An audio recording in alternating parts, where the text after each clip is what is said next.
It's very rainy today.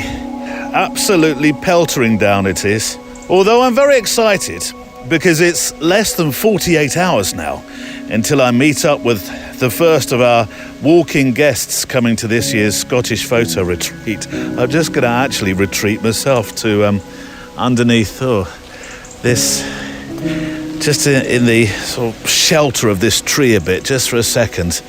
It's just gone wild.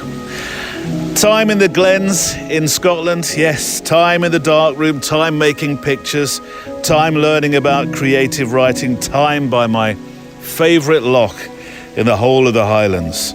One of our retreatees, actually, is even considering spending time taking early morning dips in said loch. Time spent eating, time spent walking, time talking together. And at no one time can somebody say, "Excuse me, haven't you got that picture yet? Time up, come on, I want to move on." Time is what this retreat in so many ways is all about. But I tell you what, hasn't Father Time brought that time around quickly? You could say my flabber has been gasted because I can't quite believe it's come around quite so briskly. It seems only yesterday that, this time last year, Kelly Mitchell, one of our extra milers and the welcoming voice behind the Facebook group we have, was one of the first, if not the first, to show up bearing a rather special gift from the land of Canada, that being coffee infused with a hint of marzipan. Marzipan and coffee lovers unite. It does not get better than that. Neil, I hear you say, you need to get out more. Perhaps so. But coming back to time, since that's loosely the theme of how we start today's show, we talk a lot about how a single frame can freeze a moment in time forever. It's one of the cornerstones, really, isn't it, time, of photographic expression, this ability to stop time in, say, 1/60th of a second or whatever shutter speed you should choose. It's the pure joy of making photographs in a setting like where I'm walking today. Although I'm hiding my X100 away a bit today from the rain. I want it to be pristine for when I'm using it in Scotland over the next couple of weeks. But it is, isn't it? That's the joy of making photographs when you walk or wherever you're treading. Photography lets you relive adventure. And adventures, as we've said before, come in all forms. We've already established that your backyard can be a photographic micro-adventure, possibly grander, who knows? You can make the world look very big with a macro.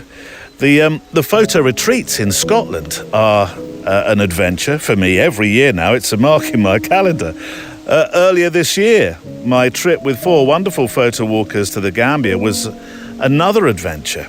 I was only trying to explain actually yesterday to a friend who isn't a photographer or particularly an adventurer, really, the emotional connect and moment that I'll never forget as I stood in the midst of West African frenzied festival of music, dodging and weaving with my camera as everything just went wild around me. That's adventure, that's photography.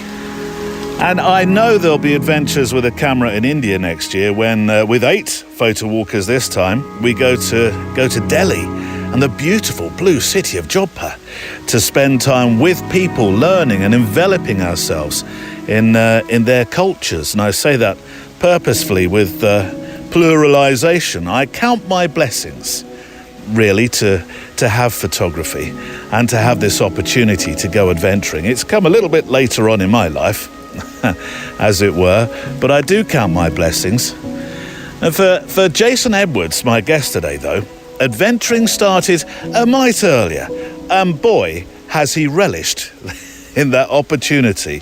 He's spent the last 3 decades travelling around over 70 countries, bouncing between 26 Fahrenheit and 129 Fahrenheit temperatures, depending on the shoot. His photographic work is just beautiful. And the photo editors at National Geographic agree, because they've featured his work on the pages of their publications. And also he's been featured in BBC Wildlife, Australian Geographic, Sports Illustrated, Condé Nast Traveller and The New Yorker. I've had the absolute honour to talk with a great many talented photographers and creatives and visionaries over the course of the life of this show so far. And the conversation that you're about to hear with Jason today ended up being a little bit longer than planned. So this week, I thought a special was in order. It's the first of 3, possibly sort of 4 specials, which I'll talk about later on. I've just the one letter from the mailbag, which I'll read in a moment to you. But although we have a lot more to read in the coming weeks and months, I know. But otherwise, it's just Jason et moi today. And I know you're going to love his stories of life. I think some may well surprise you as well. We do rather step in and out of photographic talk. I mused in the Extra Mile edition whether I'd like to swap photographic places with Jason, because if you look at his work through the pages of his new book, Icebergs to Iguanas, you'd think, what incredible stories. What an amazing life. I wonder what he says, for example, when he gets home and his son says as he steps through the door, What did you do today, Daddy? But that travel and the stories he's about to share, that adventure, comes with a bit of a caveat, actually, on the unofficial job spec sheet, because you must be ready to encounter disease, including flies that burrow into places not really recommended. You must be prepared to have your arm reattached, your bones crushed, your fingers cut off, and discs practically punched out of your neck. I'm not sure it's the job for everyone, but it most certainly is for Jason Edwards. Today on the Photo Walk. And at one point I had 37 tanks and aquaria in my house, so much so that my mother made Dad and I build a shed in the back, and heat the shed because she just couldn't handle things getting out anymore. I wanted a life full of learning and adventure and art and wonder. To be quite honest with you, even though I've worked with crocs many, many times, they are the only species of any genus that I work with that I find disturbing. It's a roller coaster ride. When you're at the top and you've got your arms in the air and you think that, the sun is shining, the birds are singing and there's excitement left, right and centre. But once you start screaming down that other side, you don't really know how deep that fall's going to take you. We had army and police in front of my house every day for 2 years. My son couldn't sit on the grass in front. We had to hide him amongst the tombstones 100 metres from here in the cemetery so he could see another child. He didn't see another child for the first 11 months. I hate the thought of regret and I hate the thought of what if. That's Jason Edwards, who I know you'll enjoy listening to for his stories, his honesty and his outlook that he has for this wonderful, beautiful planet that we live on. Welcome along as we make our photo walks together, a show where we walk and make pictures, photographically sketchbooking our time together each week. And it's all made possible by the patrons who support me by being part of the Extra Mile community, which you'll find linked to on the front of our website, photowalk.show, hint, hint, and of course our friends at MPB. MPB is the largest global platform to buy, sell and trade in used photo and video gear. They're committed to making gear more accessible and more affordable. Their whole purpose is to change the bigger picture by putting camera gear in more hands to keep the story going. MPB is the largest global platform to buy, sell and trade used photo and video kit. They are the simple, safe and circular way to trade, upgrade and get paid for kit. And today, of course, the show is about the planet, so it makes sense when you think about buying in a way that's good for the planet. MPB is not a marketplace. They buy directly from visual storytellers and they evaluate all the items before reselling MPB-approved kit. You know by now that I use them. I'm very happy to recommend them to you. Should you want to sell kit you no longer use to make cash, or perhaps trade, or buy kit that you need for your next adventure. It's very simple. Go to mpb.com/change and start the process by clicking Start Selling and Trading in the top right-hand corner. Buy, sell, trade, create. mpb.com/change. I'll link to them on the show page today, of course, as well. On the show then, well, it's the first of a number of specials, and today a feature-length conversation with Jason Edwards as You and I Walk. Although I'll pop up with the assignment and shutter sync, and on that assignment's front there are not one but two winners of the famous not-so-famous flask to announce. Right, shall we walk? Checklist out. Coffee, check. Garibaldi's, check. Walking boots, check. SD cards or a spare roll of film, check. And this week, for 1 week only, have you packed your croc repellent? I'm not talking about the rubbery shoes that have become strangely fashionable. No? Well, stand behind Jason then. He knows what he's doing. Let's walk. Oh, I need my rainy music. I love a rainy day. Please don't sing. You're not in the shower now. The geese flew over just a moment ago. I say the geese, there's more than just one flock. But I was looking up in the air thinking, wise decision. All off down to the, I don't know, south of France, Spain, wherever they're off to. Flapping away, flying beautifully in formation. Never mind the red arrows. Watch the geese do it. There's nature's version.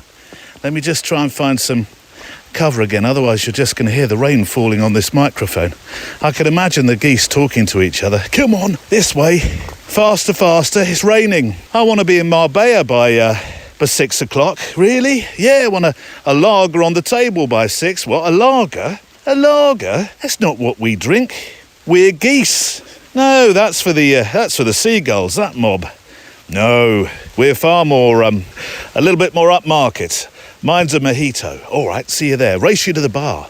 The rain has gone to your head, Neil. I think it possibly has. I do like photographing in the rain, though. There's always rich pickings from the beautiful colours that come. There really are. Well, welcome to the photo walk. A chance to make pictures together. Escaping the noisy world, making a picture or two to remind us of where we're leaving our footprints. And you're a part of this with your pictures, your letters, which we'll come to over the weeks to come. We've got a few specials over the next three or 4 weeks. I say all four because the fourth week is, well, it's our Scottish week, and I might weave some letters into there as well. But I do want to start actually with a letter, or a notette if you like, that came through as I was packing my camera bag yesterday. And this one is from Joe Madsen in America land. Hello Neil, I'm a creative director and photographer from New York City, and I'd like to share the story of my recently released photo book called Bloodwork. Instantly, I thought, when I read those words, I thought the photographs and the conversation was going to go in a wholly different direction. But no, listen to this. The inspiration for a photo book, he says, can come from anything. For me, it was cholesterol. When my doctor told me my cholesterol was high, I started to eat better and walk more. And as a photographer, I brought my camera with me and discovered the genre of street photography along the way. This collection of work is the visual story of how an effort to make my body better led to a better body of work. Oh, I like that. Doesn't that sound like photography and life working harmoniously together? I talked today actually on the Extra Mile about brilliantly simple ideas. That's Extra Mile number 104. And this, it seems to me, is that, isn't it? In one. Purpose is something that I've started to moot as more and more important as a creative driving force. So when this letter came through, I answered 3 words to Joe. Well, 4 actually, if you include the ampersand. I said, yes, yes, and yes. And so he will be on the show, I hope, with his story over the coming weeks, the coming months, autumn/winter. There will, however, be a link to his fantastic project and his work today for you to go follow. Right, my guest. I've introduced you to him already, really, but suffice to say, he has quite the story that I thought I'd leave the tape rolling further than the usual 45 to 50 minutes that I'm gifted with somebody. We just continued our chat, really. which was worrying because I knew he had a plane to catch. I was getting concerned that I'd be to blame for a National Geographic photographer not getting to his destination. We'll take only a short break from the conversation for our assignment for the month, which is set by last week's guest, actually, Gary Williams. Did enjoy talking with Gary. But in the meantime, let me introduce to you the most wonderful storyteller, filmmaker, author now, of course, and photographer. Meet Australia's Jason Edwards. Jason, I do have an opening question for you, but I want to set a scene from which we'll get to know you much, much more. Cue my respect for somebody who has endured, and that's the right word, the following. And this is from the opening introduction to your new book, Icebergs to Iguanas, which we're going to talk about in a while. But let me read this first. Jason Edwards is a National Geographic photographer and television presenter. He's been bitten, clawed, chased, chewed, shot at and stoned with rocks, defecated and urinated on, smuggled, groomed, diseased, lost, injured, incarcerated, frightened and enamoured. He spent the last 3 decades exploring the world with a camera in hand, bearing witness to the miracle of nature and the complexities of the human condition. Just going back to that list, what in the world makes you do this job? A lack of self-preservation in my genetic makeup, I probably suspect. I mean, look, it's one of those things that, I was fortunate as a young teenager. I was aware of what made me happy. I had a passion for something and I was able to make a career out of it, which, as you would know, many adults don't even acquire that knowledge. So I think once I realized where I wanted to go and forged a pathway into it, there wasn't anything I wasn't willing to succumb to in order to have that life, really. There's a real dedication to the cause, I think, because, you won't know this, but I was chatting with Jason before we started recording officially, and he said, in a couple of hours, I'm going out to Kazakhstan. I mean, you go to places most people would not necessarily have on their list of travel destinations, but that's what you love to do. It is. And look, it's one of those things soon as I started working, all of the money that I earned, so my career started as a zookeeper straight out of high school. So the money that I earned as a zookeeper, as well as selling images, I'm sure we'll talk about that, was where do I want to go? What do I want to do? There wasn't internet, there wasn't Google, there wasn't, tracking apps, all of these kinds of things. It was like, oh my God, I've got enough money to go here. And I would jump on a plane and get off the plane and I'd emerge 8 countries later with no plan and no maps or anything like that. So I think if I look back at it, my father was a long-haul truck driver, one of these famous truck drivers in Australia that drive the big rigs. And so I was a lot like Dad. My brothers were not. And that, the road was always calling to us, but my road wasn't better than his. It was just different. It was just more expansive. I don't think Dad's actually, I know my parents have never left the country, let alone the distances that I've traveled. But I think the DNA was similar. The programming was similar. You mentioned Dad. I was fascinated by the fact that my dad, now I live in a country that's far, far smaller than your own, but the way that our dads were able to find their way around the country without looking at the map that was in the glove box, life has changed. I'm intrigued as to how. I mean, you say you travel, but how did you learn this stuff? I mean, we had the Encyclopedia Britannica that was a massive event in our life. It arrived one down the back of a truck. And that was and that was what was known as education. These days you fit all that into one phone, don't you? But what was your education then? How were you learning? Well, you know what's so fascinating about you saying that? I was in my office in the city today, which looks like the Natural History Museum of London, and I've got literally the Encyclopedia Britannica running up the wall of one of my bookcases. And I was sitting there trying to move camera cases past it. And I hold books in high esteem. It's one of those things. So I'm smacking these camera cases, trying not to hit the Britannica, when in actual fact, if the Britannica fell down, I'd probably be found as some skeleton, beneath Britannica, because my wife wouldn't come looking for me. I'm sure she'd just presumed I'd gone on the plane without telling her goodbye. But, so for me, I grew up in a halfway house I guess in the British sense, and we can discuss this because I'm sure you know where I'm coming from, but my childhood was very akin to Durrell's in that we were the second house in our suburb out in the outer east of Melbourne, and there was swamps and grasslands and river red gums and always snakes coming under the back fence and frogs and all of these things. And Dad, being on the road, would come home with injured owls and reptiles and tortoises and all of these sorts of things. So I never really knew growing up a household without wildlife. That just was not in my DNA. When I started at the zoo at 18, that just expanded. And at one point I had 37 tanks and aquaria in my house. So much so that my mother made Dad and I build a shed in the back, and heat the shed because she just couldn't handle things getting out anymore. But if I looked even in that time as a child, one of my first letters to Father Christmas was, can I please have a book that showed every animal in the ecosystems that it lived in? Yeah. And I was given Disney's World of Nature and McDonald's Wildlife of the World. And the latter became probably my most ever read book because it had these painted dioramas of the Amazon or Antarctica and, the genre. We used to see them so often in museums, and it would have all of these. It'd have an anaconda above a jaguar, above a toucan and all of these things. And I was fascinated by that. And so as my life expanded and then I had some disposable income, I followed the sciences all the way through high school, but I was a drawer and a painter. Yeah. And so I drew from a very young age, and I was never concerned about what belonged in a composition. I was concerned about what didn't belong in a composition.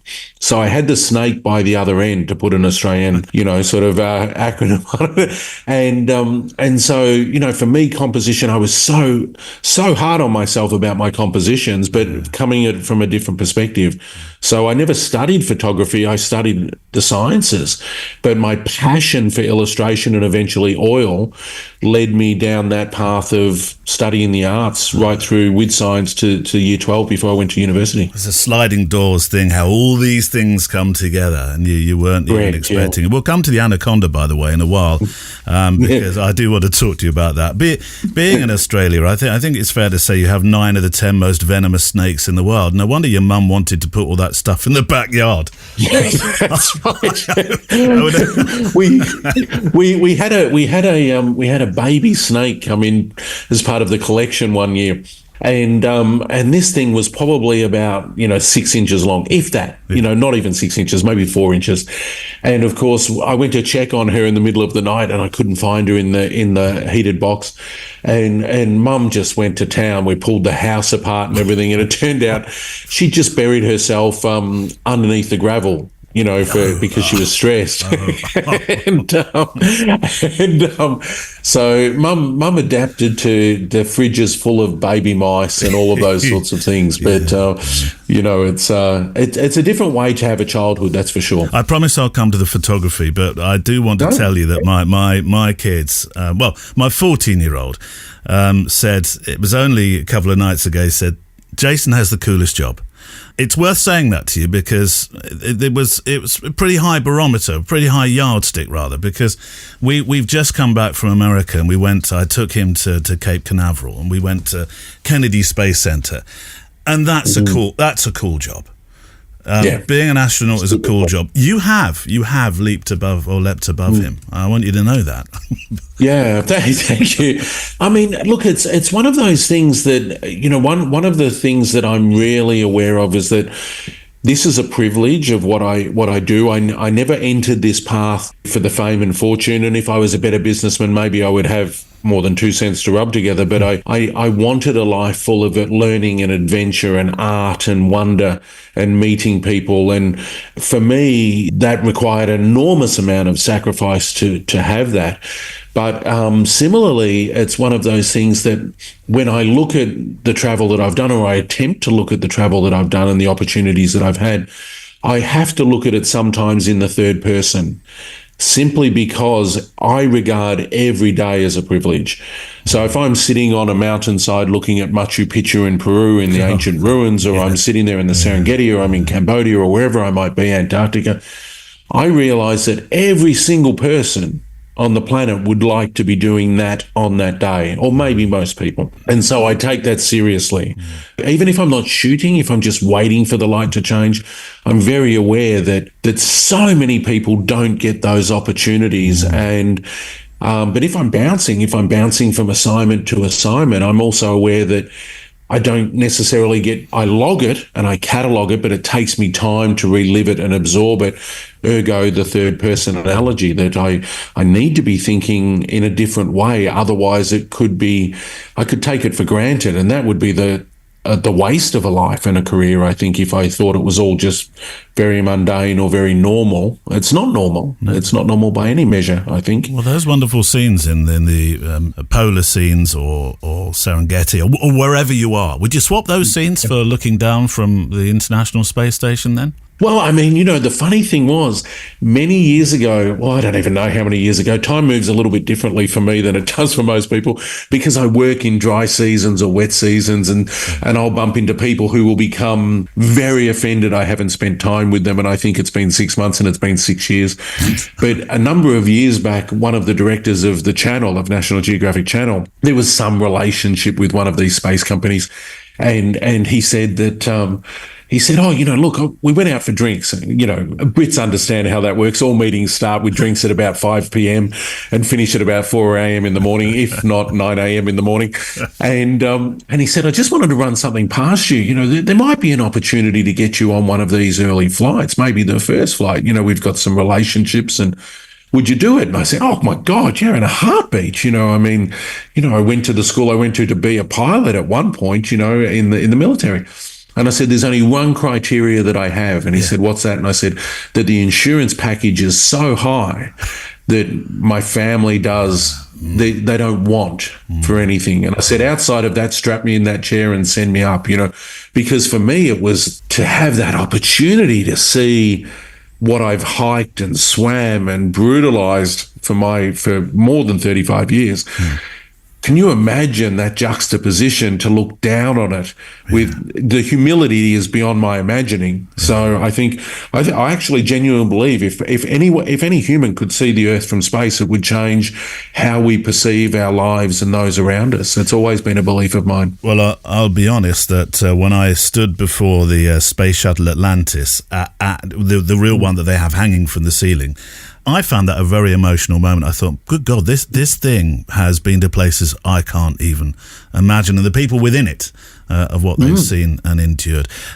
Let's get back to the wildlife. Do you recall? I mean, you talked about composition and the way you sort of you brought painting into that, and the way you see. I thought that was interesting. But do you remember the first wildlife picture that spoke to you? The one that said, "Jason, you've got this. I think this is your vehicle. This is your what I often call passport to curiosity." Fantastic question, actually, a question I've never been asked before.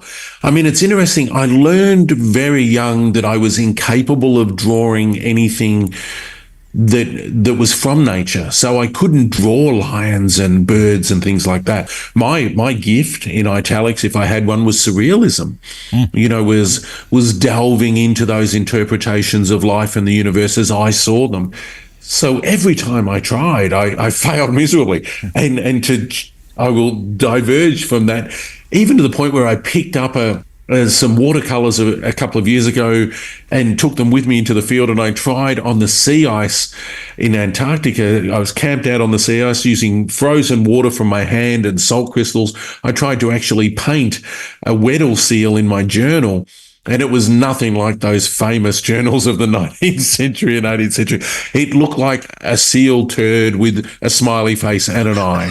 That's what it looked like, putting it bluntly. So I think once I found photography, and like most young people, I actually began by photographing my friends, doing sport and everything at school.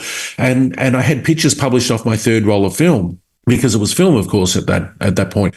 And instantly that was the trigger for me saying, I want to tell stories, with my imagery. But it was one of those, it's interesting for me. I was walking to school one morning and I had to travel a long way. I went to a very good school, but I had to travel a long way further than anyone else every morning and every afternoon. It was very Dickens. I would march through the snow and I'd get the bus, then I'd get the train, then I'd get the tram. And one morning I went, I want to make images for a living.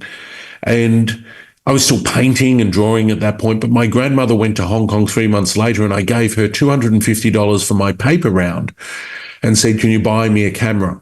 No knowledge, nothing like that. She came back with a Casina CT7, which apparently was the world's first electronic film camera. And that's what I used to shoot my friends. And so it wasn't until in my first year at the zoo that I photographed an off-limit facility when I was a zookeeper, and there was a maned wolf. They call them fox on stilts, and they look like a giant fox with very long legs from the grasslands of Latin America.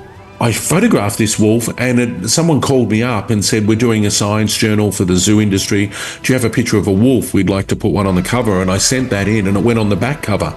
And that was my first wildlife image at 18, I think, where I went, wow, now I've been published on a cover, and people put far too much weight on covers, I think, but that's a whole different conversation. But that was sort of the first time then in the Academy of Science that year called me up to get some pictures for like a Britannica of different wildlife. So all in the 1 year, I went from painting and drawing to seeing creations that actually looked like what they were meant to look like in print.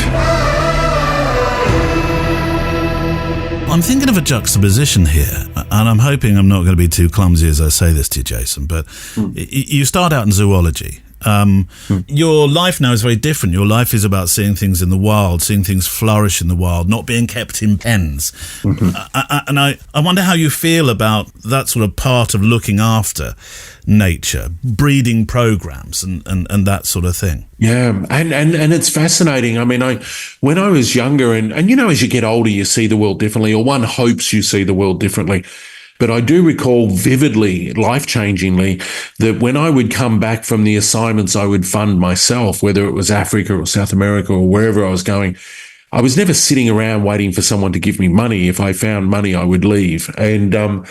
And then I would come back, and sometimes the species that I'd seen in the wild, even if I hadn't photographed them, like, squirrel monkeys at the top of an 80-foot, 150-foot tree, and then I'm sitting there feeding squirrel monkeys in the cage. The two are so monumentally different, but even more so when you come to the great apes and the predators, the big cats. There's just not that light in their eyes. And I struggled as time went by increasingly with that juxtaposition. And Melbourne Zoo, which is where I was, is the second oldest zoo in the world to London Zoo, and it's a wonderful institution. And we were very fortunate in the carnivores. I worked carnivores for 8.5 years, and then primates for 4.5 years. I worked with many species in the zoo, but we actually had a carnivore dietary preparation complex, as we called it, which was the better word of saying, slaughterhouse. And we would process animals every day for the carnivores. So they would get the fur and the bones and the livers and everything like that. That was part of the responsibility of doing it well. And then that also gave them more, and entertained them more. It was enrichment, as we call it now in zoos. But to the heart of your question, I think what I did realize is that there's always an element for the need for a zoo for education and the proliferation of conservation and things like that. However, as you would imagine, I suspect there's a lot of things that happen in zoos that are not necessarily contributing to wild conservation. So we call it in situ conservation or ex situ conservation. And so for me, I mean, there are so many gorillas in captivity in the world. They're not contributing, apart from education, which is important, to the preservation of gorilla habitat in the wild. They're just not, because we can't release them. They're not being trained on what plants to eat in the wild or anything like that. And carnivores, lions and everything are notoriously difficult to rehabilitate. So there needs to be some sort of balance. I think some zoos have had more success at finding in that, okay, we don't necessarily need to have another baby gorilla or another baby elephant or another baby orangutan to bring our ticket numbers up, when in actual fact, that what can we do that helps people support conservation and local communities and habitat in the wild?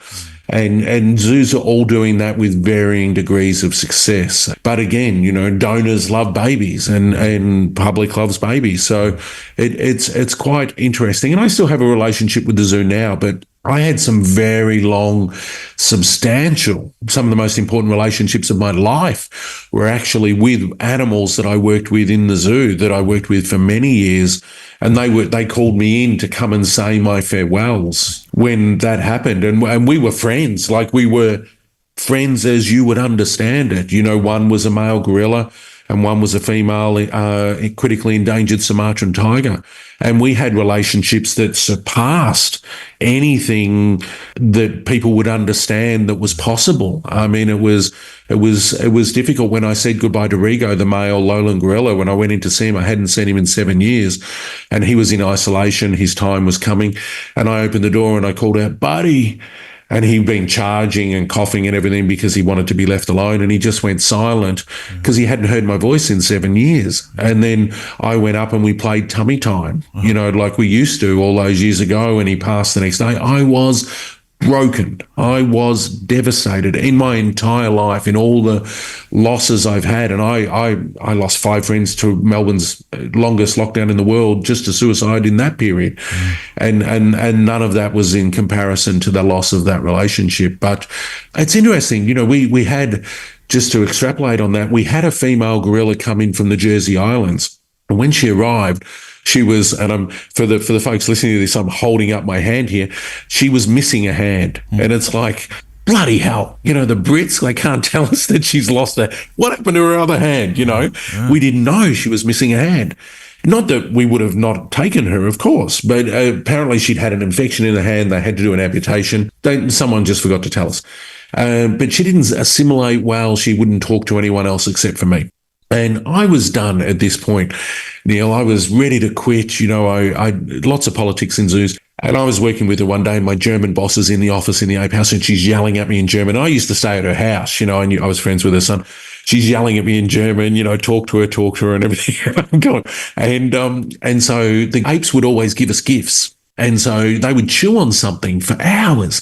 You didn't know what it was when it went in their mouth, and you had no idea when it came out of their mouth what it had been when it went into their mouth.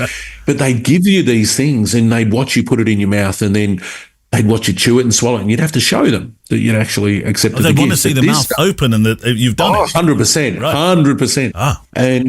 And so I went to quit. I literally stormed off. I said to Jan, her name was Jan, I'll be back in a minute. And I went to quit. And she called me back, and she passed through the cage the tiniest slither of shredded paper from her nest, which had thousands and thousands. Her nest was shredded paper that day.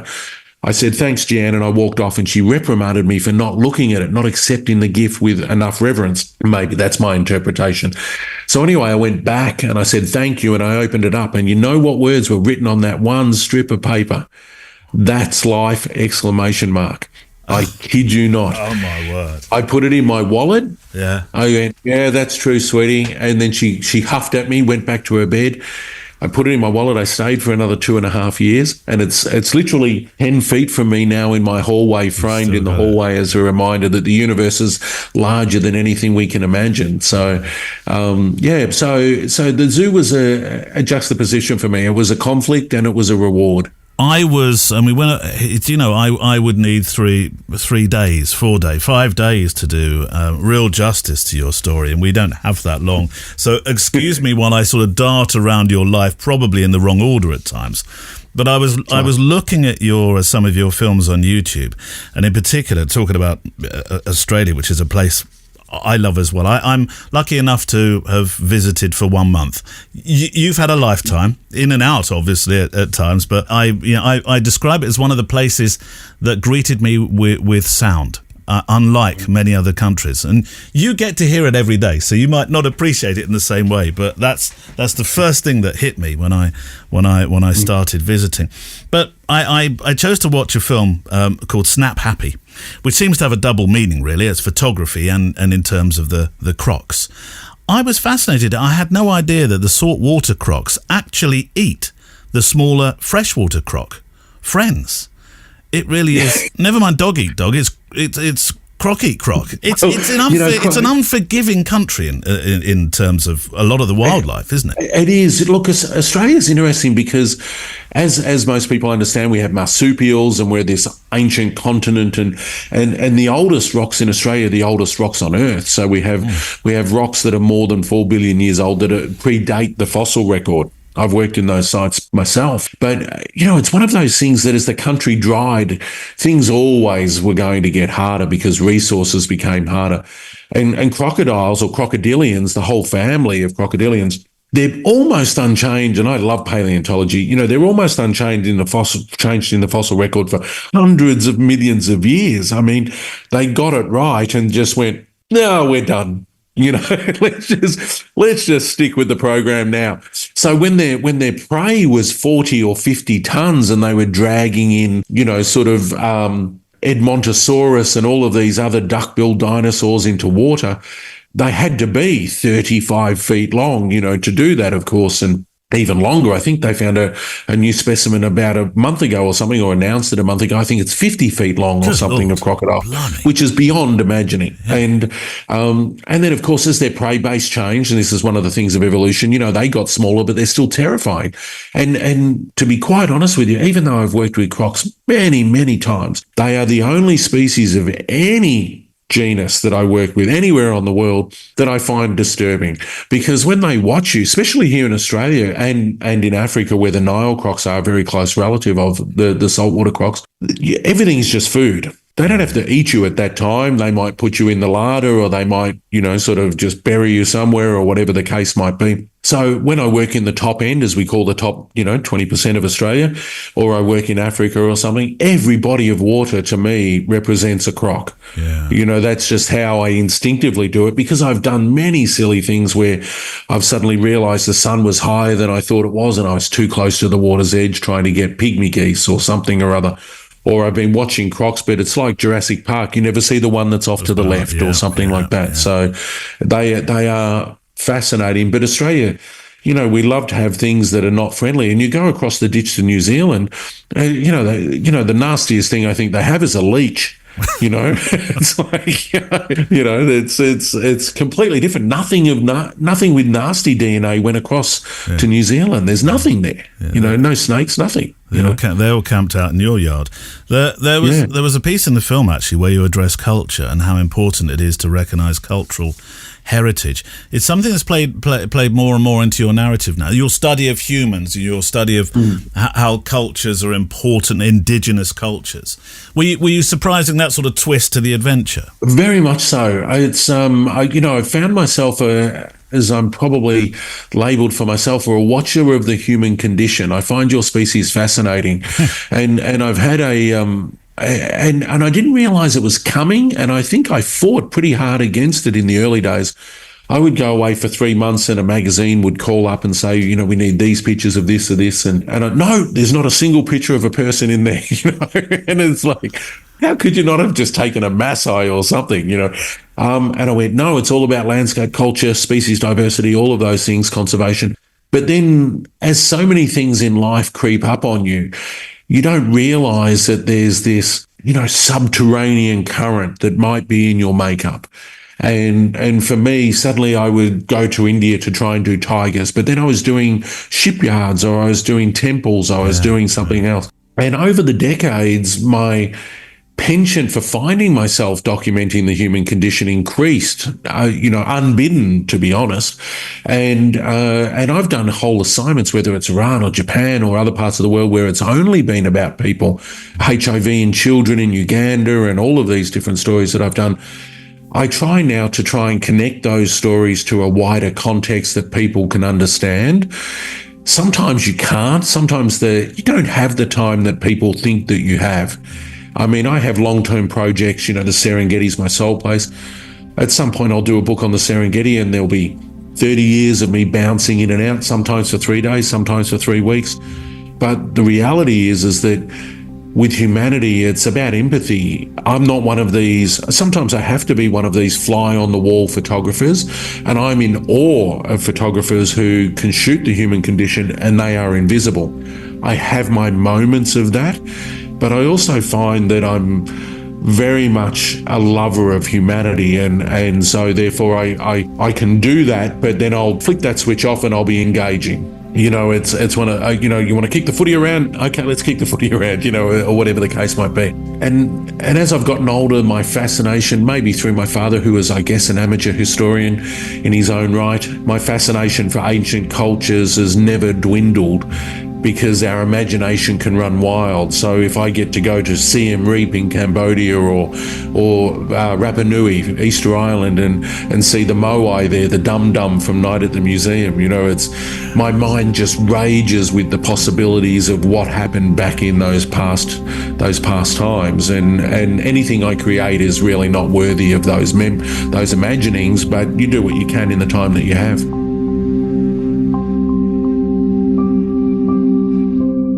Three words are occurring to me at the moment: living the dream. And on that note, I would imagine if there was one world publication and organisation that photographers might reference as being the yardstick of achievement, it would be working with and for the National Geographic Society. How did your association with them blossom?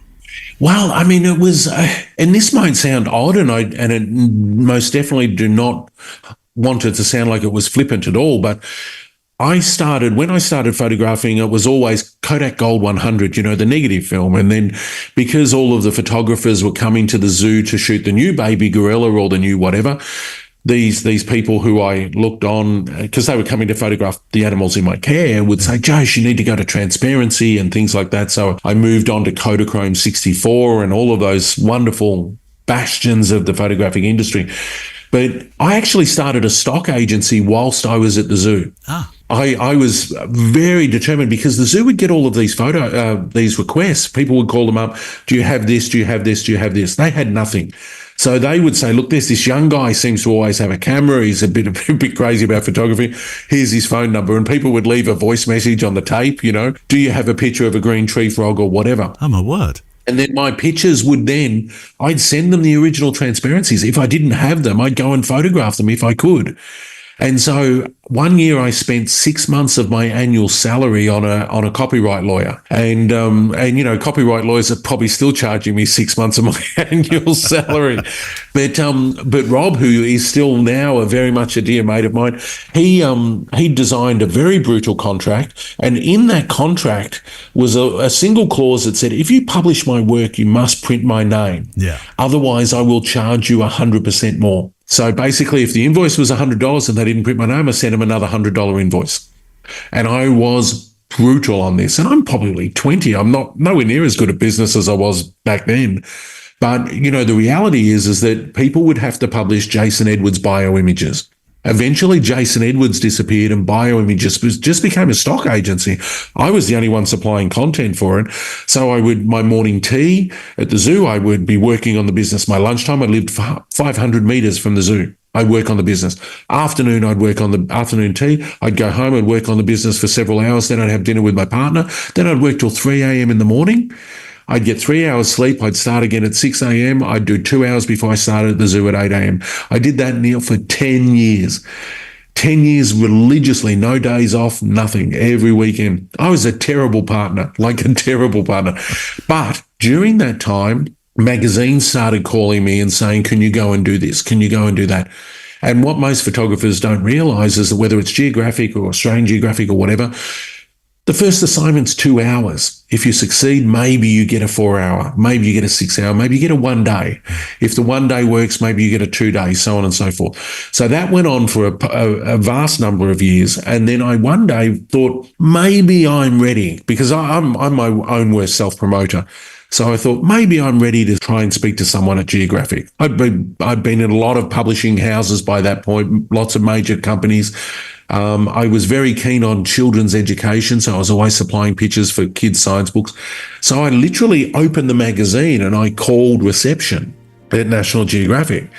And the lady answered the phone, and I said, "Hi, g'day, it's Jason here from Australia. Can I speak to someone at the magazine about wildlife photography?" And she said, "Well, Jason, it's National Geographic. We're pretty busy here." and I'm Well, you mean they've not been waiting for your call? No. Well, the funny thing is that funny you should say that, because she said, "What's your surname?" And she put me on hold for probably 3 or 4 minutes. The lady that answered the phone was the director of photography for wildlife at National Geographic magazine. And her opening line was, "Jason, we've been waiting for you to call." Oh, right. So it's so funny you just said that. So they'd been, I guess, vetting me all this time, seeing what I was producing. My work had crossed their radar. They were seeing the image credits. And she said, "What's your story?" And I pitched a story on underwater river systems in the desert of Australia, which was ironic because most of my work was at that point international. And she said, "Send me some pictures." So I couriered Transparencies to Washington. "Go and shoot some more." I think I did another 3 or 4 shoots, all funded by myself. I just went off and did them and sent more work in. It didn't fit the publishing schedule, but then they broke them up. And "Can we use some in the magazine around the theme of what you're doing?" And I said, "Oh, of course." And they paid, and that magazine came to the shelves of the newsagent on the same weekend I married Megan, my wife. So I sort of married Geographic and Megs on the same weekend.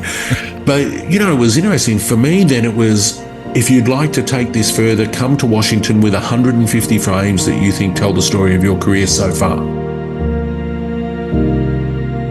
Wow, where do you even begin? I was like, I'm still young, I like to think, but I was pretty damn young then. Yeah. And so I threw Transparencies everywhere. I picked pictures that had been popular in magazines, in books, things like that, that I knew sounded well to people, as in a sounding. Yeah. And then I also put in shots that no one had really understood before that I loved. Esoteric wouldn't be the right word, but, complex compositions where you looked at a frame. There was one from probably 80 kilometers out looking across a desert plain at the Andes, and there was a storm front moving towards, and you couldn't really work out the three-dimensionality of it. And that was in there. And so, of course, I turned up and I presented those 150 frames 40 times in 10 days. And I realized, when I wound up in the office of the director of photography, God, he was number 40 with the assistant director, that I'd been spiraling my way up the ivory tower. Yeah. The director at the time and the assistant director reviewed my work, and the following day I was offered a contract of representation. Can I just remind you that right at the head of our conversation, you said, almost exactly your words, "I'm no good at business." It sounds to me like you've always been very astute when it comes to business. I hope you'll forgive me for getting political for a minute, but it is part of your work. It is part of what you photograph. It's the changes that are happening around the world, they aren't just headlines for politicians to bat around like it's some kind of Project Fear. This denial thing of where we're heading with the world and how we treat this beautiful planet that we live on. How can your voice, your pictures, change opinion? Or is it a task that sometimes, even for Jason Edwards, feels like you're pushing against an absolute stone wall of climate refuters who refuse to believe anything's really happening? Yeah, wow, that's interesting. I should have brought gin to the table. Next time we can. When you get back from Kazakhstan, let's do one like that. We'll do the gin one. Look, it's interesting. I think, to segue that to my mum. My mum was frightfully intelligent, and as a younger woman, you really had to make your point. You really had to be able to hold your own. So mum's position was always, the example I always used to give is that you had to be able to discuss the previous 10 foreign policies of the previous 10 US presidents till 4 a.m. in the morning if you didn't survive, So raised in that furnace, I like to say I was raised in the furnace of Kodachrome 64. I was also raised in my mother's furnace, And so I guess if you asked 1,000 people who have known me, they'd say he's unrelenting. he never tires. He's polite but tireless, and that's probably true. The other thing that I have come, and it's definitely come with age, is that I've come to realise that people don't necessarily, again, along the lines of what we were talking about before, they've not had the opportunity to learn the science or be to the places that I've been to. And I can't change everyone, but I am very aware, and I've seen this countless times, about the butterfly effect. And climate change for me is a really interesting topic, because for me, I think both sides got it wrong, even back in the 80s and the 90s.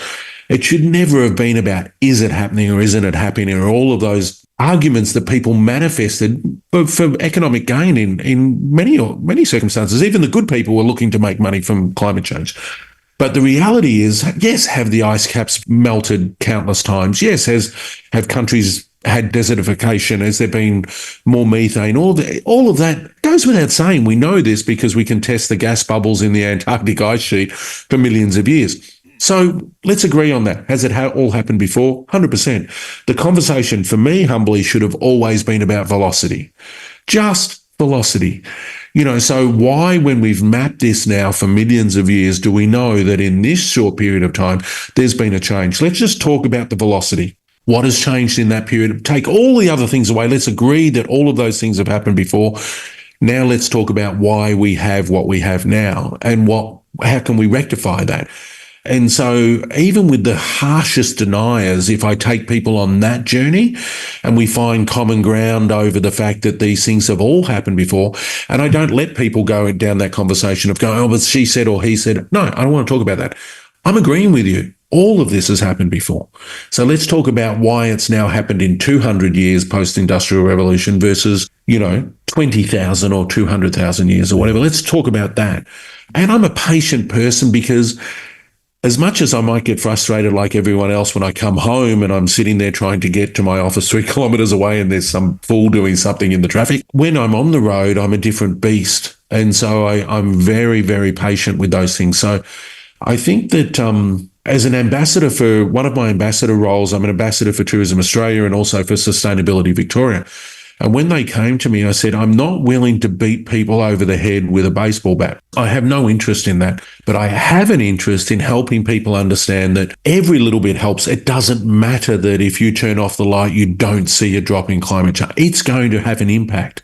It's a numbers game. And so do you want to feel better about yourself? Do you want to save yourself some money? Do you actually want to be this and that? And even sea level rising, we're a continent here. And people are saying to me, well, I'm not seeing the ocean rise on my local beach. But if they travel to the Pacific, and we're the big brother to the Pacific, the islands are going underwater because, and then I explain to them, centrifugal force draws water into a certain thing. It forms its equilibrium around the equator, it's swallowing these areas, but not necessarily your beach. And they go, oh my God, and it's not that I'm 100% right all the time, but I try and take people on a journey that helps them see value in the decisions that they make, because I don't think you have to be, there's so few billionaires that can make a change and change mosquitoes and vaccines and everything like that everyone else has to do the heavy lifting as well. So as a storyteller, I hope that my pictures and my words take people on a journey that they can relate to. And sometimes they don't, but sometimes they do. Am I going to regret asking this question before we move on to the book? Is there hope? Do you feel hope? 100%. Yeah, I do. Misery loves company. Yeah. It's one of these things. I have seen oh my God, I've seen devastation in the world. I can guarantee you, I've seen things that, that humans have done to each other, or I've seen things humans have done to the environment. I've seen that, all of those sorts of things.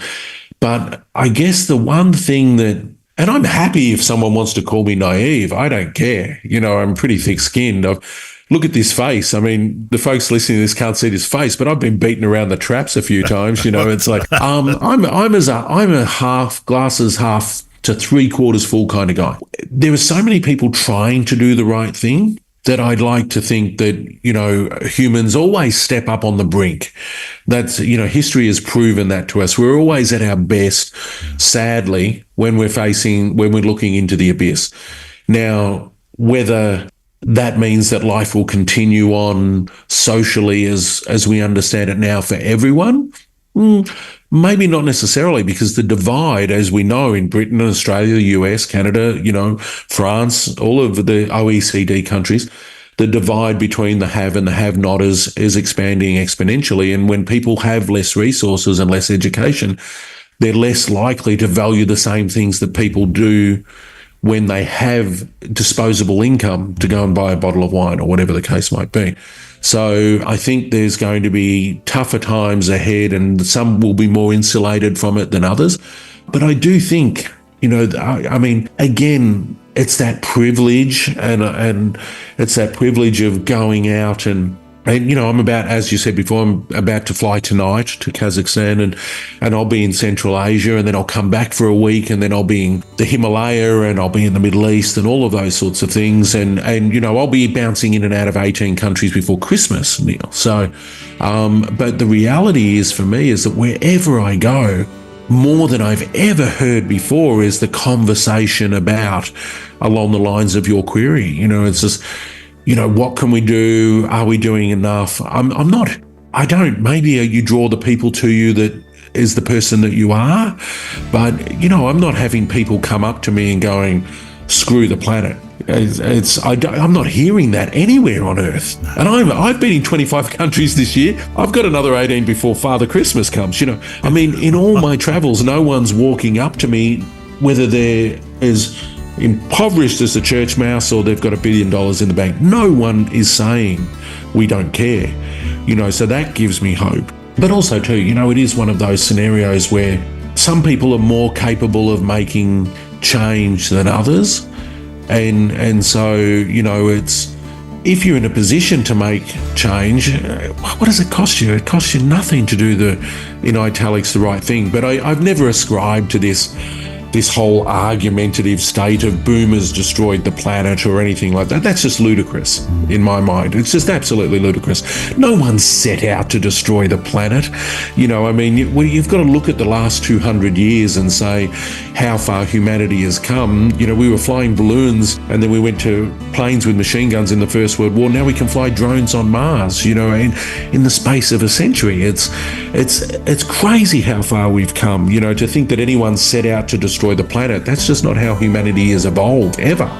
When you get back from Kazakhstan, let's book you in for this gin drinking session, and we'll we'll cover the other 5 or 6 questions I had on that particular topic.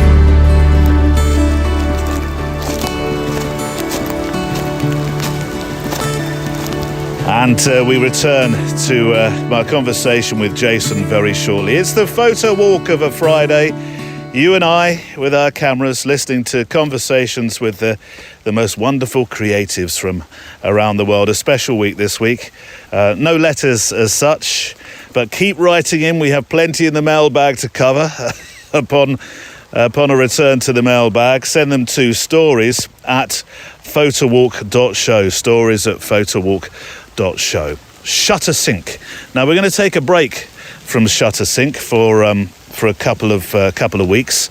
God dear, that rain. It really is. Sorry. Neil, we know it's raining. We can hear it. No, let me just try and find some cover. Otherwise, and it's windy as well. It's all happening here. I want to find some cover so I can talk to you. Shutter Sync. Yes, Shutter Sync is on the show page today. So when we all make a photograph together, as we usually do along the path that I walk, then we make a picture after 3, 2, 1, and those pictures represent where you're listening to the show. And there are some on the show page today. Thank you for sending them in. I appreciate it. It's a feature that will restart when we come back after all the specials over the weeks to come. As far as the assignment is concerned, though, no. I that's not stopping. I want you to send in your pictures for the new assignments, which I shall set in a moment with help from Gary Williams, who's behind this month's September's assignments. But I do have 2 prizes to announce for July and August. First up for July, the assignment was to make a picture inspired by the word destroy, and the winner was Paul Friday. A flask for you, sir, your image. That stunning red image. The fire, the silhouettes, just amazing. And a worthy winner, so a flask on the way to you. And then last month, the assignment in August was from Emily Renier, who asked you to make a picture about energy. Now, this one was hard because there were some they were all super images. But Colin Mayer's Stormy Waters and Bombo Quarry, fantastic. Jeff Smeraldo's dancers. Actually, I could just run through the list of everybody's pictures, which wouldn't seem fair, so I'll not do that. But I ended up going for a picture that wasn't, I suppose, explosive in terms of its energy, because that's what I did expect, and we got them, pictures that would have this sort of high octane energy about them, and we got those. But I went for something that was, well, really quite quiet. It was a serene image, and you might think, well, energy was not necessarily going to end up being a serene image, but this one is. The energy, though, is the low-lying sun in the picture. This beautiful big sphere in the sky, because you could easily argue that is the ultimate energy, couldn't you? Without which all other energies just simply wouldn't exist. This is the description that came with the picture, and you can go and see it on the assignments page for August. A spectator witnessing the sunrise at Stonehenge on the summer solstice, embraced by the vibrant energy of the day unfolding ahead. If you look into the picture, this lonely image of it's a figure. It's a silhouette of a figure. Stood in knee-height grass. Beautiful. It really is it's like a ghostly figure. And I was thinking, perhaps this is my imagination overplaying here, but I was thinking it looked like the figure's waiting for the aliens to beam him or her up. Overthinking, Neil. Do you think so? Yeah, I do. All right. Anyway, it's a beautiful picture for its texture and its story. A flask to you, Daniel Croft. Right, it being first Friday of the month, it is assignment week, a challenge for a picture that I'd like you to make across the next month. Actually, Gary Williams would like you to make across the next month, because he has set this month's challenge for you. The Photo Walk assignment. A one-word assignment for the month of September. I'm intrigued to know what yours will be, Gary. The word is change. Ooh. Is that anything to do with your life? Since talking with you about how your life has sort of not completely changed, but it's gone from music to photography. Is it to do with you? Is it a personal story, or? It's because since I started becoming a professional photographer, I only have a small change in my pocket, and I used to have lots of... No, that's not the reason. The reason is... It could be, though. I know it is. It definitely could be. But the reason is, going back to Camden Passage, is that's something that I observed over the 4 years of doing those photographs, is how things change, how people change. There are people that I photographed at the beginning of that project who are no longer with us. There are shops that have closed and new ones have come in. There's one particular fella who's actually photographed twice in that book. He's called Peter. He was in his 90s when I photographed. He's still in his 90s, but been there for many years. Since I started, he's now doesn't feel he's got the energy to have his little stall there once a week, and still goes down there with his carrier bag once a week to buy his jellied eels from the fish shop in the street. But, he's getting older. Things are changing all the time. And of course, over a 4-year period, it was kind of easier to see and track that change. But I think it might be really interesting and a great challenge to try and capture change in one photograph. Good luck with that. Send your assignment pictures to stories@photowalk.show, stories@photowalk.show. 2,500 pixels wide. If you can resize them, fantastic. If you can't, don't worry, send in the full res and I'll resize it for you. Don't put borders around them or watermarks on them, but do send me any links that you would like me to use to go alongside your picture, such as, I don't know, Flickr, blog, Instagram, Vero, and so on and so forth. Right, let's return to my conversation with this week's guest. Here's Jason Edwards. let's talk about the book. We really should. Icebergs to Iguanas. I love this. Described as a love letter to planet Earth. Stories are penned from your field journals. I have this very romantic notion, or I did until you ruined that romantic notion much earlier in our conversation, Jason, that I thought, well, these are going to be small leather-bound books. He's going to have these beautiful Darwin-esque pictures all through them. Now that we've established you can't draw for toffee, what do these, and how many are there? I mean, there must be hundreds. Look at this. Oh, look See at this? that. Yeah. I love that. It's a small leather-bound book. But that's not the This only... is my journal. That's not the only one, surely. No. When I fill them, I archive them, and then I start on the next one. Yeah. But I have them handmade in Philadelphia. Well, that fits my romantic notion of them then. Yeah, very much the small leather. And look at this. Look at my old English upbringing. Can you see that? I even have my initials embossed in them. And then I have a little field satchel with my initials on it. So the book goes in the field satchel, and that's what you take in your travels. Yeah. And look at this. And I've even got old photos of my family in there as well, which I show to people and stuff. So, yeah, very much a traditionalist, Yeah. Okay, so tell me about the book. You could have done a book about all manner of things. Why this one? Every year, so my collection of fieldwork in the archives of Geographic is very large because I travel so much, and after every shoot they would absorb some of that work. And every year I'd go to Washington and they'd say, where's the monograph? Where's this? And I'd say, where's the money? Yeah. We'd have that annual conversation. And I said, look, if I ever get the money, I'm just going to spend it on another assignment, and then you're going to get the work anyway. So not knowing, as no one was aware, that, COVID was going to hit. So I was working with the book division in Geographic, just talking about what we could do the year before COVID hit. And they said, look, we've got some plans to do different things. And I said, look, I actually don't want to wait anymore. I think I'm going to build a team. I know so many people who have worked with Geographic, good editors, all of these sorts of things. I think I'm going to move ahead. And they said, no, wait. And I said, well, let's see what happens. So I built a team, and I sat down one day with a glass of red, typical Aussie, there's always an alcohol connection somewhere. And I wrote, without looking at a single image, I wrote down a list of stories that meant something to me personally. And in that list, there was probably 40 stories off the top of my head. Yeah. And then my editor, my stage one editor, turned around and said, okay, we'll pick your favourites, a few favourites and things like that might be at some point their own book project. And then they had me write the drafts for 16 stories out of the 40. And when we did a mock-up of that with the designers, it turned out to be about, 6 inches, 8 inches thick. They said, well, that's not going to work. Let's split it in half. And I went, okay, funny thing. Did someone get my bank account details or something, but let's see how we go.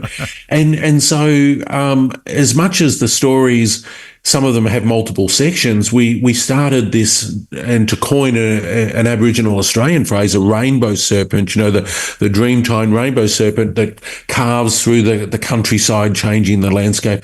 So it's not chronological. Some of the stories literally are ongoing still, and there could be one story might last for 2 weeks, but it meant something to me deeply. And another one I might have been working on for 20 years or 30 years or 7 shoots or something.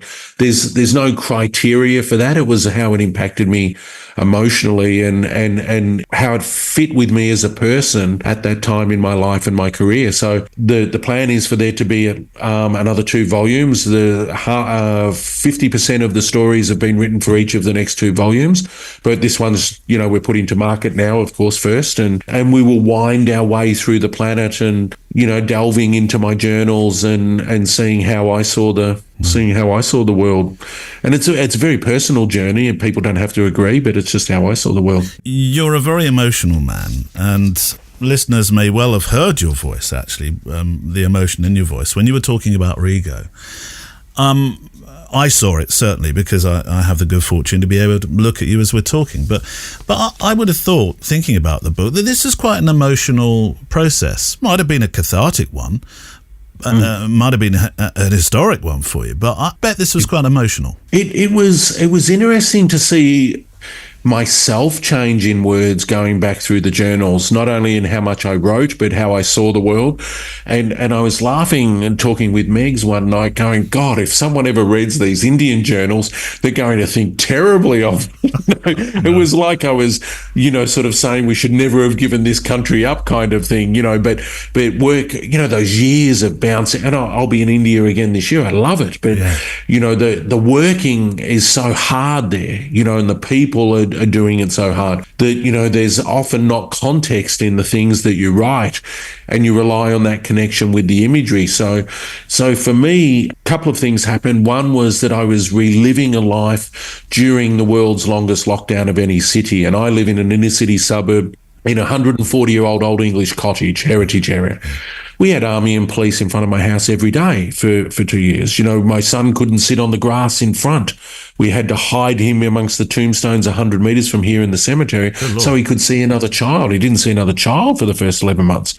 Melbourne's lockdown was violent and aggressive and brutal.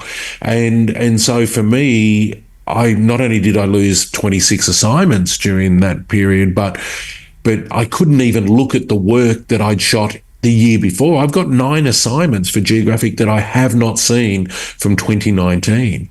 I haven't seen. So suddenly the process I began with the book in 2019, so I began it before COVID hit with the team. Yeah. I'm reliving this journey from, that basically begins when I'm 8.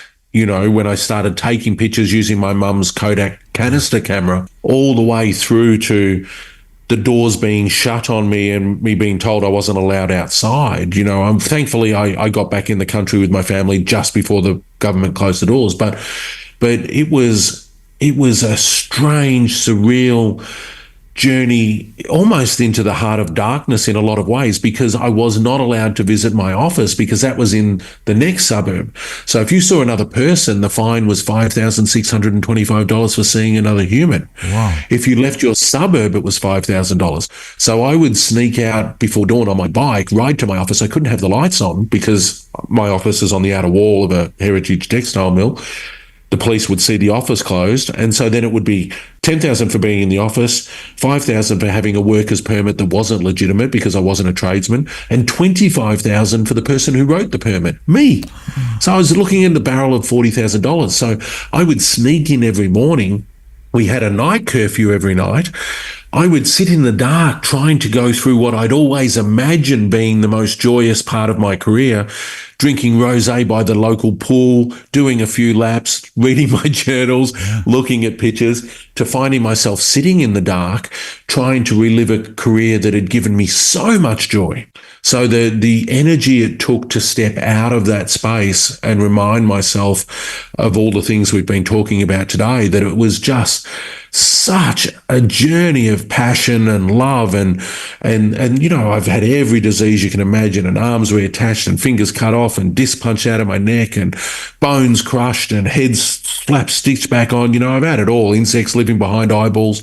I've punished myself pretty hard for this, but it's one of those things that to then write that up, I didn't want it to come across that I was flippant about it simply because I was in the darkest moments of my captivity at that point. It was, I would sit amongst the journals, some of them not handmade journals, some of them bought in an airport on my way through, with, stepping back into the imagery that was connected with those words. It was cathartic and in many ways it saved me. And I made sure at great cost that I had 8 people at different points in the process, that I kept them working, no matter what it cost, what debt I put myself in, because I lost 5 friends to suicide in lockdown, and I didn't want to lose another creative. Creatives are not built for that kind of environment. Anyone who's listening to this knows it's hard enough to be a creative.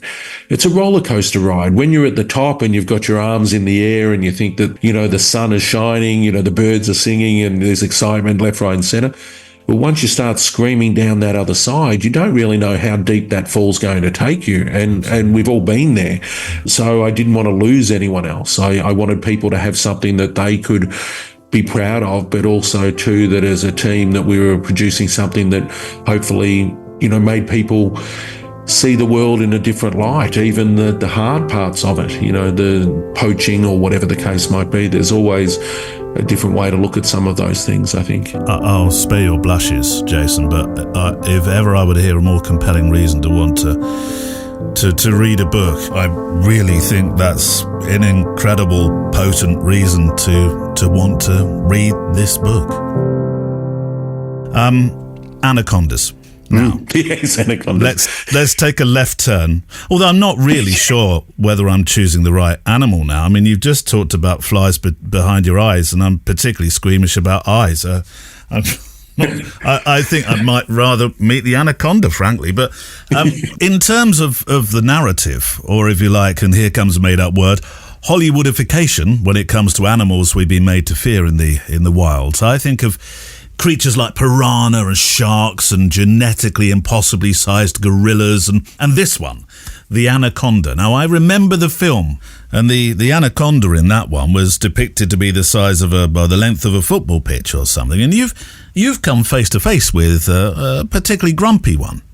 Yeah, I mean, look, it's interesting because growing up in the snake capital of the world, I guess, and having had snakes in my house, it's one of those things that I've always had a penchant for the subtle leather velvet of a snake skin, and to my own detriment sometimes. And some of them, I've engaged with some pretty large anaconda in the past, and they can be quite.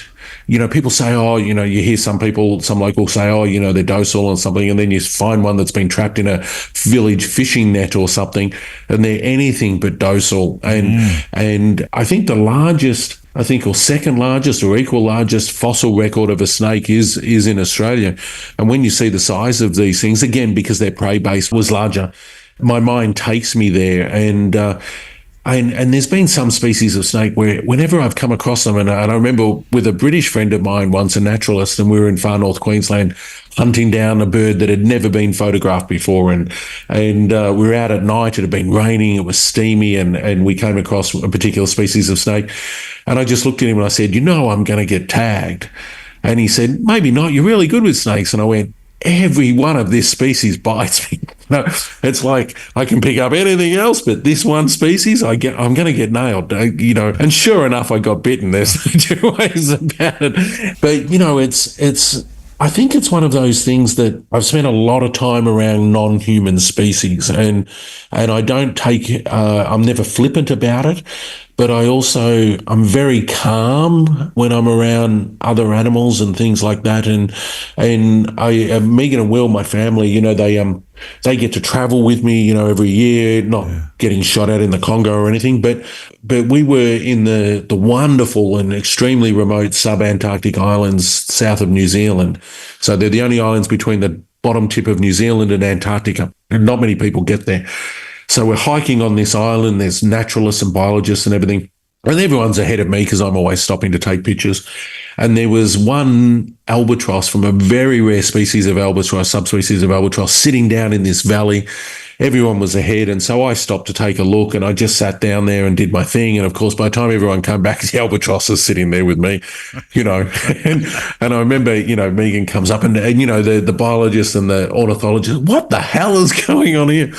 And Meg's ever so casually turned around. This is just how it is for him. It's like things don't fear him necessarily. It doesn't mean everything walks up to me or whatever, but I'm sitting there. He was so close. I didn't have a lens wide enough, for this wonderful, giant bird that just wandered up this mountainside, and just went, partly out of curiosity and partly for a conversation, and you just sit there and you have that conversation. But, sometimes it's, you come unstuck and things aren't so friendly and things like that, but they're never doing it because, in my case, that I've done something bad. I have a mantra when it comes to wildlife and to people: is the animal doing what it was doing before I arrived? Now, my appearance is always going to have some level of impact.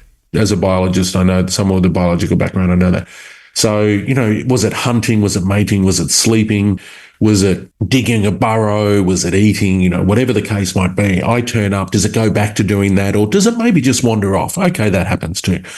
Or have I disturbed it so much that I've impacted on its ability to survive? Because unless you're a wildebeest, you know, people say, what would you be in Africa? A wildebeest. Why would you be a wildebeest? Because like there's 1.6 million of them, and most of them live to old age. You know, I don't want to be a lion. Well, yeah, it's cool. Well, I'd be a wildebeest, but I wouldn't be on the outside. I'd be on the inside. No, you got to be on the inside. Yeah, it's like the emperor penguin that doesn't want to do the circular motion, looking after its chick. You know, you just hang out in the middle. But you know, it's one of those things that, I think people relate to nature. Yeah. Based on their experience, I think, and I think, you know, that's one of the rarities that some people have these days, you know, that, and to your point, you know, it's Australia is amazing. You get off the plane and you can walk down a city street and you can hear lorikeets and you can hear birds singing, currawongs and all of these things, and yet you go to pretty much any other city in the world and the city's quite quiet. So we are lucky here. I obviously picked. I sat somewhere near the Sydney. Well, I was on Sydney Harbour somewhere, and the lorikeet actually came and joined me for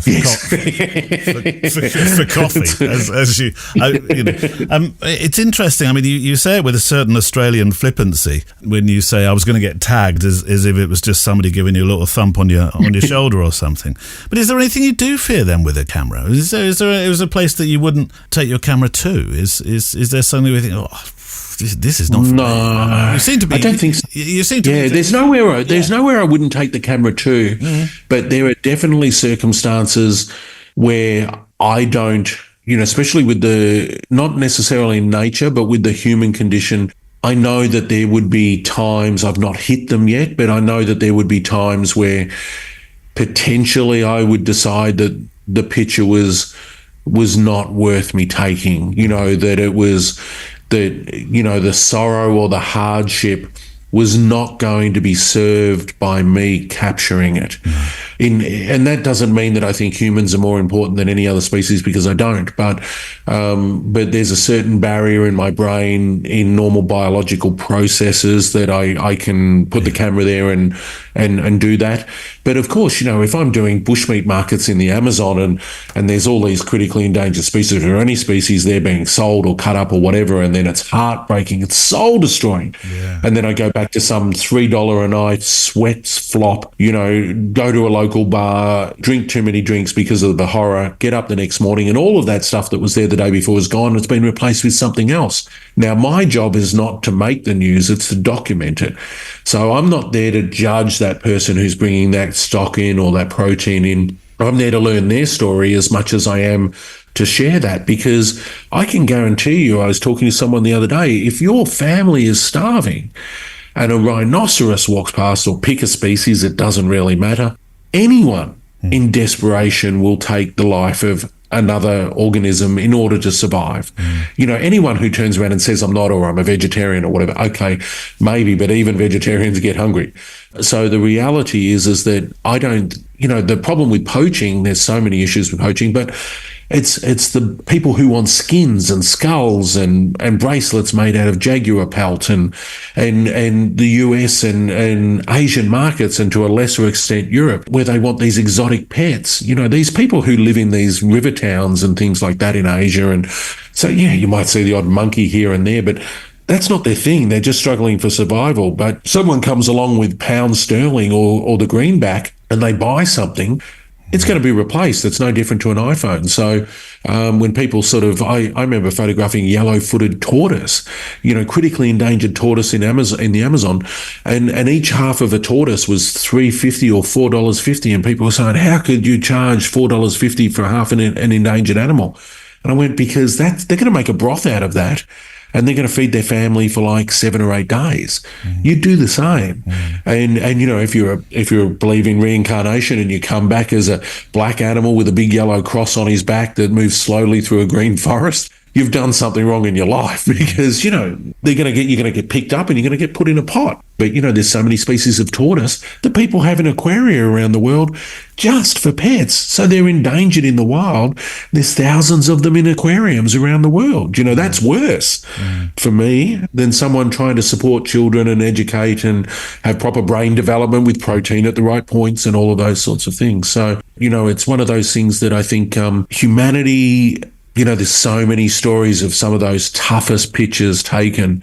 And I do remember I flagged it before when I did this particular story on HIV in children during the pandemic of HIV, which wiped out a quarter of all the adults. And we were in a village, a remote village. There was a film crew there working. They weren't filming me. And there was a young girl there whose grandmother had been taking her supplies, and she had tuberculosis, she had HIV, and it was terrible. So I, of course, was in the village, and TB, the spores were in the dust and everything. So I'm just working with the kids, you know, I'm working with the people, I'm sitting with the girl. And I remember vividly that the film crew who were doing their own project attached to this NGO would not come closer than a certain distance, because some of their staff had said, you can't go close to anyone, you know, whatever the case might be. But the sound director, when the shoot finished, he came up to me and he was devastated. And he said, you know, I'll never forgive myself for what I did in that village to that little girl, you know, by, you know, making her feel the way I think I made her feel. And I just hugged him, to be honest. And I said, mate, you know, it's just the decision you made at the time. She's so unwell. I don't think she's ever going to think ill of you, or whatever the case might be. But it's different for me because I've spent my entire life working in communities around the planet.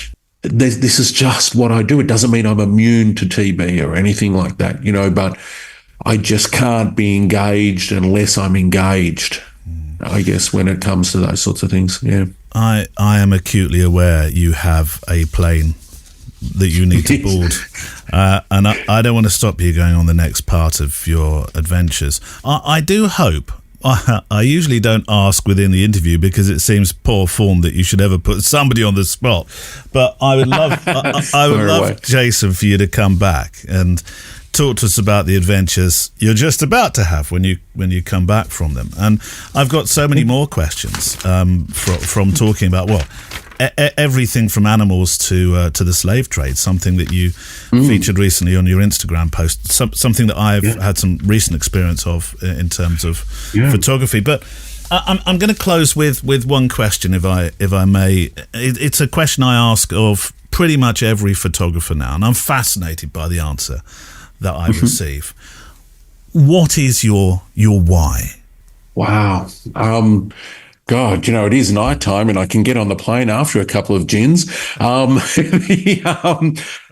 I think the thing is that part of my brain, my knee-jerk reaction to that question was taking myself back to that 14, 15-year-old epiphany of, you know, wanting to tell stories. And I remember when I wrote my first children, I've only written a couple, I just ran out of time, but I wrote a couple of children's education science books. And out of the blue, I get this letter from Sir David Attenborough in the mail going, what, you know, wonderful book. And, you know, and I know, you know, and it's like, wow. And, you know, and even at that age, it was one of those things, well, you know, I'm having an impact, sort of, I'm doing something. But I think I don't like, as an emotion, it's not that I don't have them, but I hate the thought of regret and I hate the thought of what if. You know, I think they're so monumentally unhealthy for people, and I have them, we all have them, but I do my best not to. So in answer to your question, I would say that if I was consciously aware that I had a passion and a certain modicum of skill towards it, which I was willing to work at and still do work at now, you know, well, next time we chat, we'll hold the whole better or different conversation. Write that on your list. You know, it's a whole different conversation. But had I had that awareness and then chosen not to follow that path for financial security or whatever the case might be, I think I'm the sort of person that would have found myself wading through buckets of regret and what if. And so I don't have a choice, but it's a positive, not a negative, that I don't have a choice. And I mean, and in a few hours, a car will pick me up in the middle of the night and I'll go to the airport and I'll fly 14 hours to Dubai and then into the Stans and things like that. And once I get on the plane, okay, I'll be great. But I pick a faith as God's my witness here. You know, I mean, I don't, you know, I've had time with my family. My son's an important part in his year. And now I don't want to be walking out the door now. I don't. I honestly don't want to walk as much as I love what I do. But when I get in that car and I get on that plane, this is what I do and this is the duality of who I am. So I will do my damnedest, I'll do it to my best, I'll make friends, I'll laugh, I'll cry, I'll do whatever depending on what the shoot is. Because, if I don't, it'd be a waste of a life. I can only do what I can do, and I try and, make change where I can, and hopefully the path that I take is a positive one for people. And but it's only one man's opinion and one man's images and things like that. And I think I was lucky. I've worked hard, no two ways about it, I guess, but for any one person to know what their passion is, and I'm going to get a bit emotional now, and to forge a life of it, you can't ask for more than that. Laughter, love, wine, and to know what your passion is and to get to do it as a living, that's hopefully a good life. And my sincere thanks to Jason Edwards, my guest for this week. Oh, the rain's letting up a bit. Do I see sunshine? No, not at all. Absolute joy talking with Jason this week. Links to his work, his new book, Icebergs to Iguanas, will be on the show page today. And that's it for this week. If you'd like to walk further, Extra Mile number 104 is now out. News of a special guest coming up on that show, who I've been chasing for a while now. There was in the Extra Mile a slight... can't really do it here. There was a slight sort of jig of excitement for the guest who's coming up. There's letters, feedback, some thoughts about ADHD and photography, the association between the two. Plus the most, well, I'd say I wouldn't say it's the most macabre, but there's a grimness to it. A grim but brilliant photographic idea, proving simplicity really is the winner. The first 5 minutes of the show is available for free, so click the link on the website for the Extra Mile, up there in the top right-hand corner, the yellowy-orangey button, as I call it, and that'll take you to a page that tells you all about the Extra Mile and how you can support the show. Our PS is to come, but before that, we need a play-out song. Is that thunder? Is that thunder in the background? You're just throwing in some thunder as well for me, are you? I see. I think it was. But before the PS, we need a play-out song just to make some final frames to, or think about what's been said today. And it's from one of my favourite artists I feel blessed to have discovered since making this show, and that's Hans Johnson.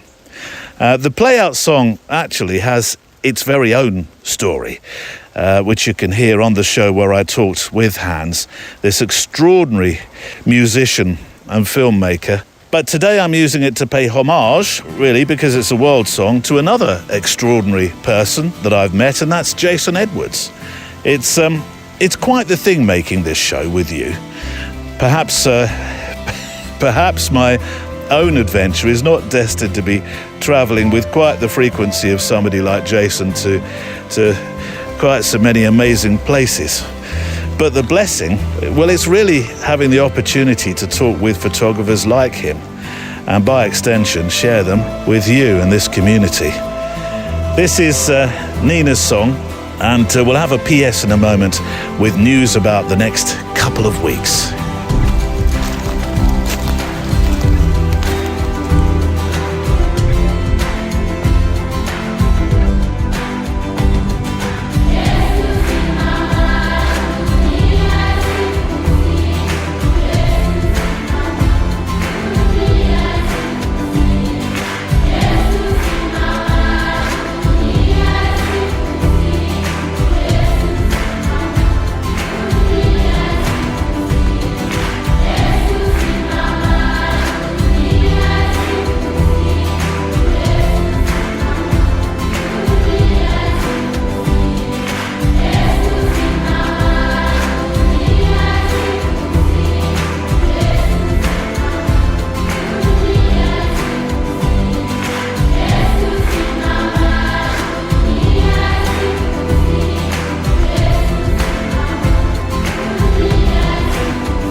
Jens Johnson and Nina's song, beautiful. My notes today have become like paper mache now. Car, I'm coming back. Good, it's all nice and warm in here. That's fantastic news. We're just about to make a long journey, you and I. You're not going to be singing, are you? Well, there may be a few moments. Oh no. Next week, the start of 2 best of weeks. And, well then, actually, really, there's a 3rd week of specials when I take you to Scotland to hear the special recorded edition from our Scottish retreat, which is always fun to make. But next week, inspired by the late dear Tom Stoddart, who made a book called Extraordinary Women before he passed in 2021, which is about the women that he met whilst working, often in the field of conflicts and famine and the places that he would travel when he made his stories. I want to do a best of, which celebrates the work of some of the unique, creative female photographers that I've had the pleasure to chat with over the last 4 years. And then the week after, I don't have the opportunity often enough, but we've had a handful of episodes where I've walked with my interviewees instead of that being the studio part of the show. And I'm going to play you back some of, well, I like to feel the inspiring moments from the walks I've met with photographers I've had the pleasure to walk out with as we're making photographs together. Just a few closing thoughts before the PS. My sincere thanks to you if you are or you're about to become an extra miler. We'll keep building this wonderful community of kindness in the photographic and walking world together. My thanks to some special people who really do help me produce this show. If they're not necessarily in the studio, they are they are helping out, doing things that otherwise I don't understand or wouldn't have the time to do so well myself. My thanks to Neil Ford, who looks after IT and anything that flashes and whirs and looks threateningly like it should be rebooted. To Andrea Gilpin, who's across Instagram, and Kelly Mitchell, who looks after our Facebook members. Right, a postscript for the show. Today it's from Joy Adamson, because I really wanted to feature the words of somebody in the postscript who, like Jason, was and always will be a strong voice for reason when it comes to telling the stories of our wilds. I like that she felt hope. I like that Jason feels hope. And I don't think it's aimless hope. It's a strong belief that we actually do care, but it comes with a shot across the bows, as it were. And in Jason's case, that's photographic shots, of course, to show those who rent this planet. Perhaps that's a phrase. Perhaps that's a way of putting it. Just how special this beautiful world is that we inhabit. Now, Joy celebrated wildlife, and Africa in particular, though she was very quick to remind that we have a responsibility when she said these words, and this is this week's PS. Wildlife is something which man cannot construct. Once it's gone forever. You can rebuild a pyramid, but you can't rebuild ecology or a giraffe.